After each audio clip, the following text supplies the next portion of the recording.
Alright, hello everyone, and thank you for tuning in once again to the Black Box Podcast. BBOR, Black Box Online Radio, coming to you from West Virginia. In the past on this channel, we used to do this kind of Q&A session like once a week where I would read off your comments and we would have a little bit of a discussion. This one is going to be in that tradition, but we won't be reading everything word for word this time. It's just that we had an enormous amount of comments pouring in on the disappearance of Brandon Lawson upload, and the exact title of it was Staper's Theory and 911 Call. Now, once again, these things on my channel are mostly geared toward people who are mostly familiar with the case, so we can discuss the theories.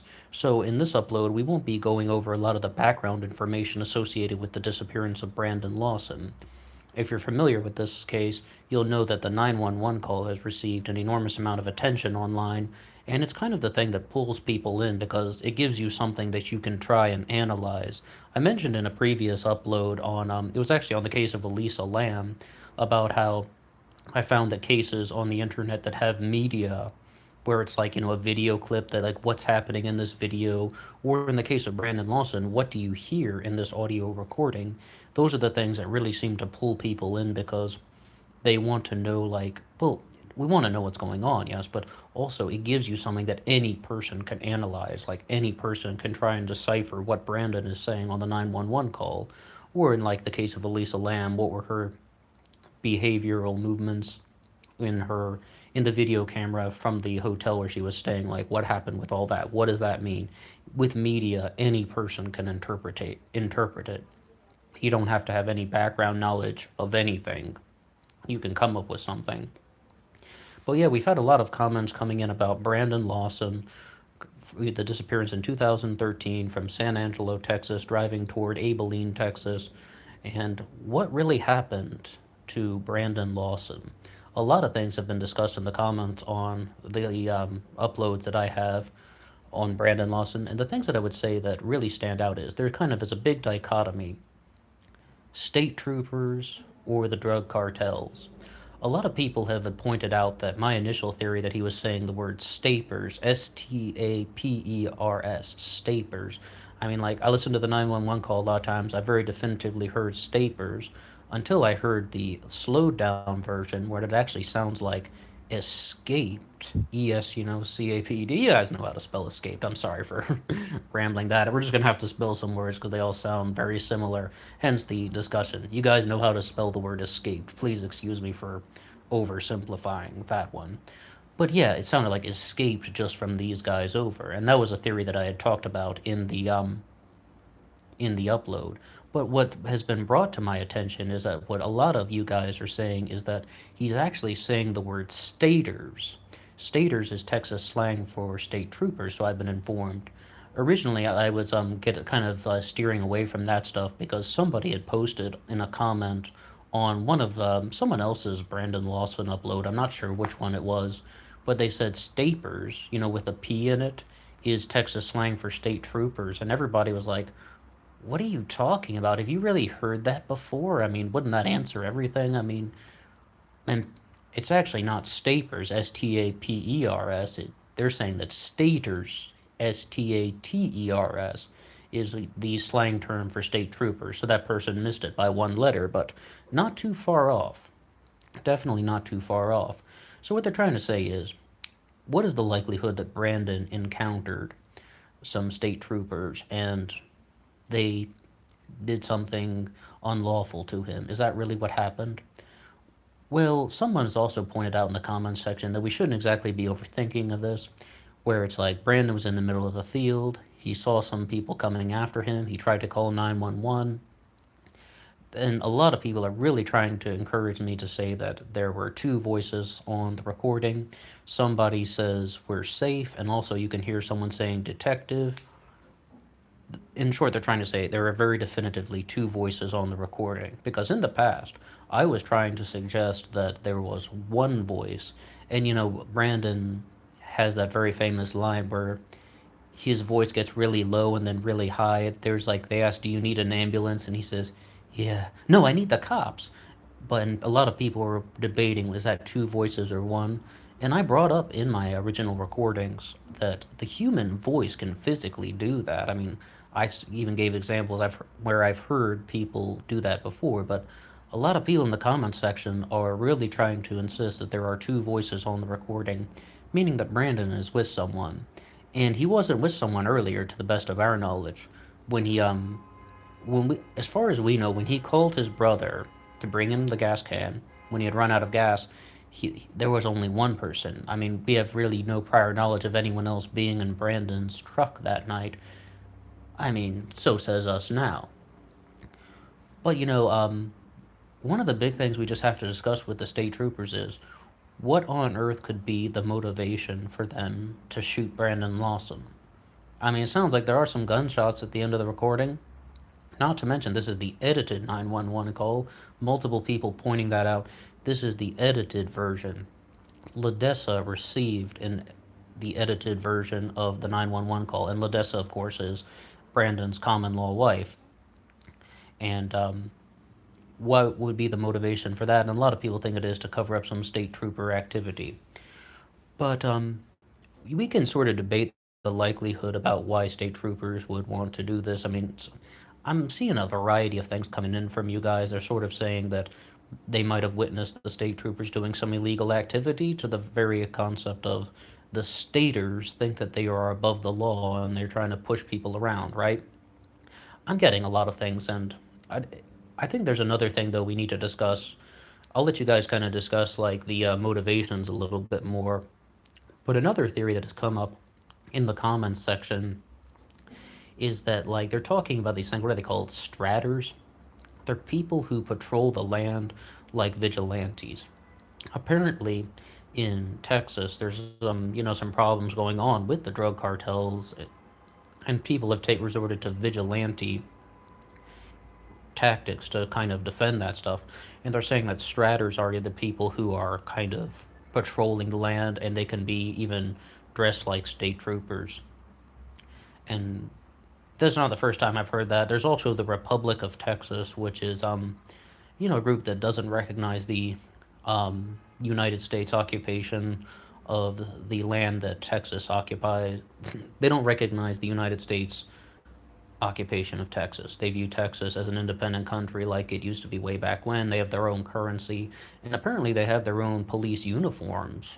I don't know much about them, but I did watch the RT documentary on the Republic of Texas, and that was a very warm and loving, very, very open and friendly version of the subject. But the first time I'd ever heard about the Republic of Texas, I think they were actually listed on some hate group website, might be the Southern Poverty Law Center, as some anti-government hate group. And then I saw the RT documentary, and everything's all friendly, and they're just like, oh yeah, yeah, we hang out once a month, and then we talk about stuff. And anyway, they have their own uniforms, and that's also been talked about as a possibility that those were the guys that Brandon saw. And once again, witnessing somebody doing some illegal activity, many people online are just kind of looking at the concept of Brandon's truck ran out of gas. Brandon gets out of his truck. I've talked about this many times. It's like very likely he saw somebody sitting in a car, sitting in a truck, maybe two cars on each side of the road. So he approaches them to ask if they have a gas can or something like that. And then, he saw something that he shouldn't have, and that led to an altercation where Brandon just takes off running. And he's running toward the woods, he's in the middle of a field, and then there are some gunshots. And it's very likely that Brandon has now passed away. However, there's another theory, though, that someone put forward saying that where Brandon is actually not so far from the Mexico border, and they're actually trying to say that Brandon might have wanted to run away from everything, and Brandon might have just kind of staged the 911 call, that this was indeed a staged disappearance. Brandon leaves the 911 call, and then he got in somebody else's truck, and then they drove off to Mexico together, and Brandon just wanted to run away from everything. That's been mentioned before. But we do have the ping from Brandon's cell phone 3.2 miles away from away from where the 911 call took place, away from where the truck found that general area, 3.2 miles away. That was the last ping from his cell phone. So that tells me very little physical evidence to support the idea that he went to Mexico.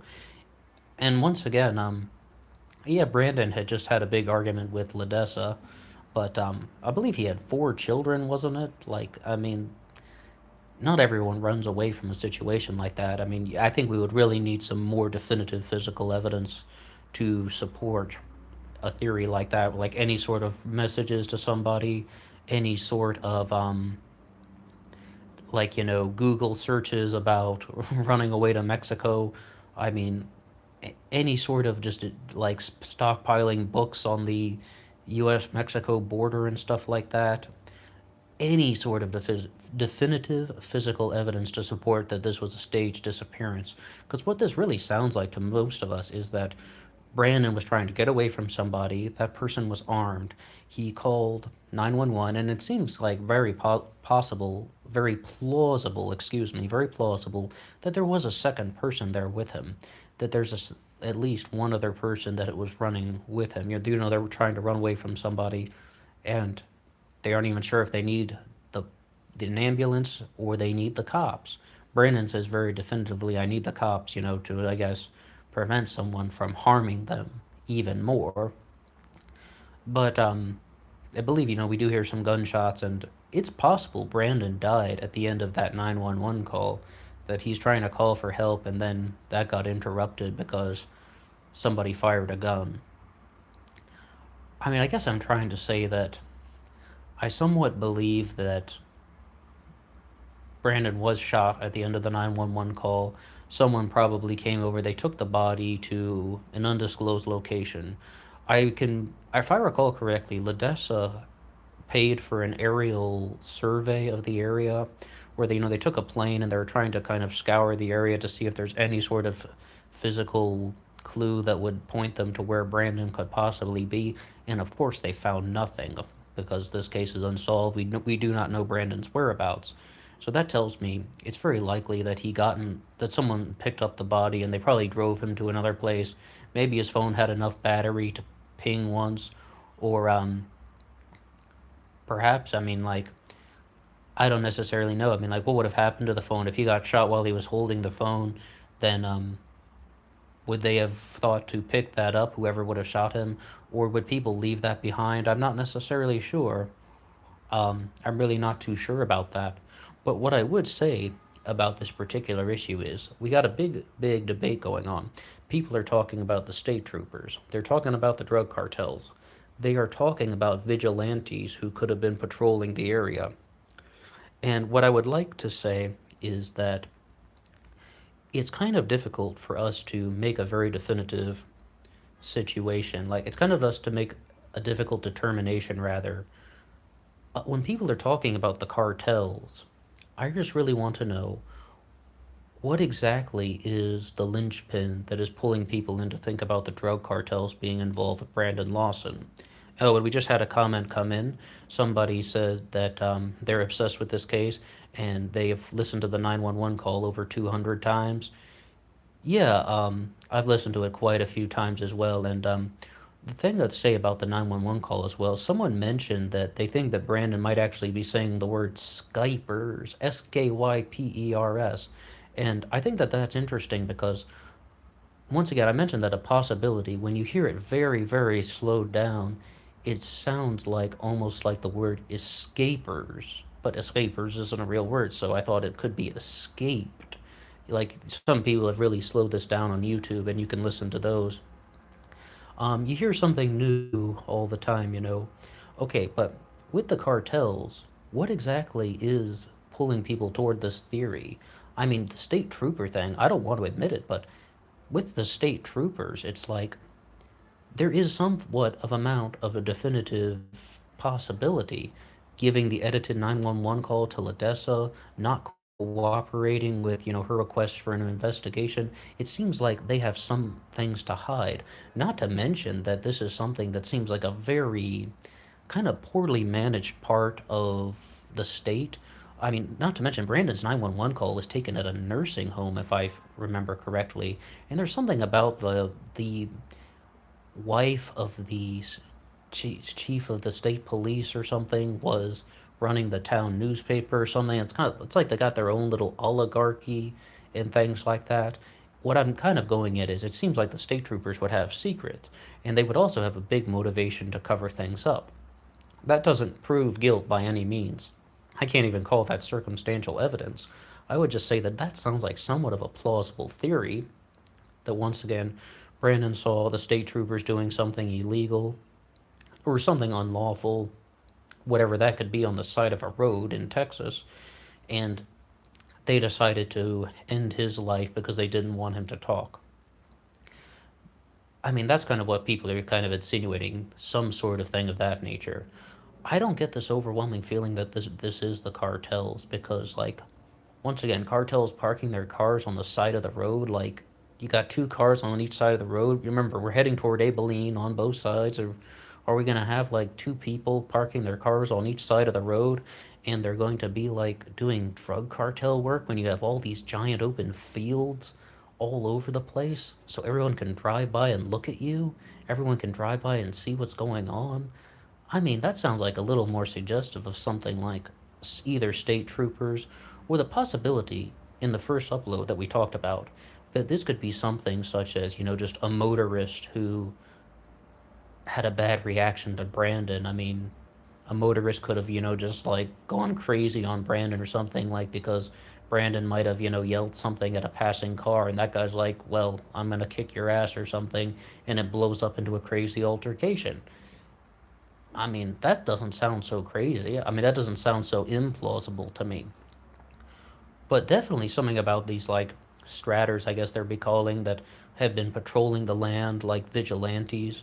People who have been trying to kind of shut down the drug cartels. People who are wearing uniforms that might be dressed like state troopers, but they aren't affiliated with law enforcement. I definitely think that's somewhat plausible. I think that could have happened. It doesn't sound like a far out wacky theory that has no possibility of being true. So I'm always going to be kind of keeping an open mind to that.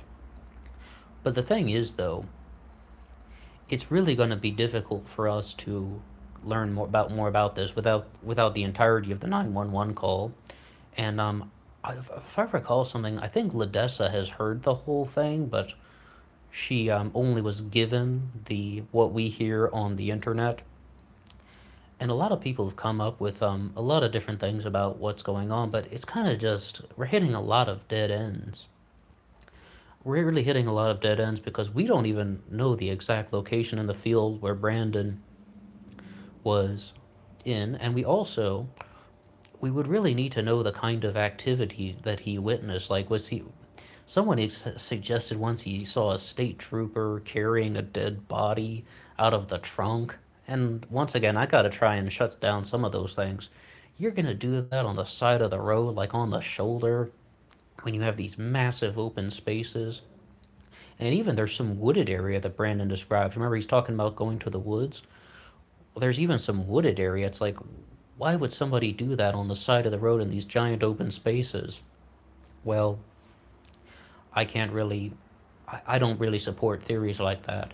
What I think that this could be somewhat suggestive of is that either someone was going after Brandon because he was vulnerable, because, we're in this very kind of secluded area, not a whole lot going on, seems like a somewhat rural section that he was in, and definitely a lot of, rough terrain around.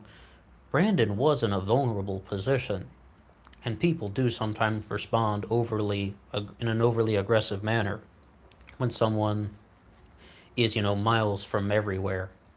That's just kind of like a fact of life. So that could be the crazy motorist, that could be the state trooper, that could be the drug cartel if that indeed happened. I mean, like, I'm kind of really steering away from that. If you can tell, I don't really think it's the cartels too much, but the people in the comments section really kind of just keep bringing that up, and I don't get too many definitive statements about why they believe that. Like, I think one comment came in was just, it was the cartel. And, like, well, I need a little bit more, I need a few more supporting points for that. But, if Brandon was indeed with two people, because remember at the beginning we are saying I originally thought that Brandon was only one person, that he was by himself while he was making the 911 call, but a lot of people have encouraged me to say that they believe there were two people on the 911 call because you can hear someone in the background saying the word detective and also saying the words we're safe. So, what that kind of tells me is that if there were two people, well, definitely someone was kind of either harassing someone, bothering someone, trying to instigate trouble to somebody, and that person saw Brandon and then they ran away and then the group targeted them. Like, once again, I'm kind of almost leaning toward the crazy motorist, like somebody was just going after someone who was in a vulnerable position, which could be what happened. And then if they did shoot Brandon and shoot this other person, then they would be able to take their vehicle into that field and then just collect the bodies and dispose of them somewhere else. If Brandon's phone pinged 3.2 miles away from that location, obviously someone took the phone with them, and I don't know, that seems kind of a weird thing that I don't know, I've never shot anyone and tried to relocate a dead body. I mean, like, to bring the phone with them, which they know could be detected, but anyway, no matter who it was, it really seems like, unfortunately, I do believe Brandon is no longer with us, that he passed away. I think it's rather unlikely that he ran off to Mexico to start a new life or something and was just trying to get away from his troubles in America. I mean, you can always say that there are possibilities, but I don't necessarily think that that's exactly what happened in this one. I really wish, though, that we weren't getting down toward more dead ends, like, because when I look at the cartel theory, we just hit a big dead end. And when I look at the state troopers theory, it's like I want things to kind of fall into place. I almost feel like that if we're going to say that the state troopers did something to Brandon, that he witnessed some illegal activity on their part, and then they responded in this unlawful way toward him, I want to say that that theory could make an enormous amount of sense if all the pieces lined up correctly. But the problem is, I don't have that smoking gun, that literal smoking gun that is going to connect with anyone. I mean, like, I mean, I definitely had that sort of kind of instinct that pulled me toward that. But during the course of this recording, as you might have heard, I kind of also leaned toward the possibility that this was just a motorist who stopped their car as well, because Brandon might have done something to get their attention, and they got into some rough words, and that caused them to act in an aggressive manner toward Brandon. I mean, I'd say that that's somewhat possible as well. I mean, I'm leaning toward that way only because that does not require any further explanation. That would mean that someone just targeted him because he was in a weak position, because they had a gun and he didn't, and something like that. And Brandon takes off running. He gets on the phone with 911. He calls for the cops. Maybe someone else with him who's already injured. That's why they say, "Do you need an ambulance?" "Yeah." "No, I need the cops." The one person is probably somewhat injured, so they're saying that they need the ambulance, but Brandon is thinking about the police officers. And I don't know, that, like, the motorist thing provides it needs the smallest amount of explanations. And cartels, if we're going to look at that, where's the connection? I mean, what are I'm not completely sure. I think that's a very big uncertain statement. All right, well, this is coming to the end of this little discussion that we've done on the disappearance of Brandon Lawson. I really just wanted to talk about the ideas that had been left in the comments sections on my previous Brandon Lawson recordings. This is definitely a case that fascinates us because, once again, we have some media that we can interpret in a variety of ways, and we can kind of examine this. Like, anyone can kind of give their kind of opinion on what do you think is in the 911 call, what is that message that he's trying to convey, and what is that thing that is missing in this case. Like, it's something that any person can relate to, and I think that's why we get pulled into these cases so much. Once again, thank you for listening to my discussion on Brandon Lawson. If you have anything to say at all, please drop a comment below, and you can hit the like button if you want, or you can subscribe, but most importantly, drop some comments, because I just think that that's what helps the most. That helps expand the discussion, and that helps share ideas and perspectives, and maybe two people will just say things that will connect in the perfect way, and then we'll get this new insight and just have that aha moment when we kind of figured it all out. Thank you so much, and until next time.